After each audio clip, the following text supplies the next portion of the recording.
Sriwijaya FC rencana akan mengirim surat kepada PSSI, tembusan ke PT LIB bahwa Sriwijaya FC akan siap menjadi tuan rumah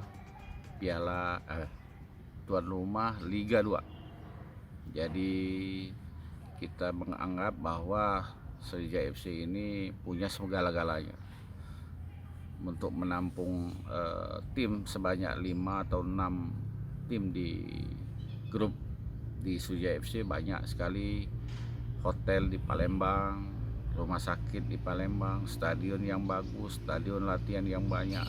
Tentu itu modal kami untuk menjadi tuan rumah. Segera hari ini kita akan membuat surat dan kita akan kirim ke PSSI dan PT Liga supaya disetujui bahwa Sriwijaya FC akan menjadi tuan rumah di Liga 2 tahun ini. Sekian, assalamualaikum warahmatullahi wabarakatuh.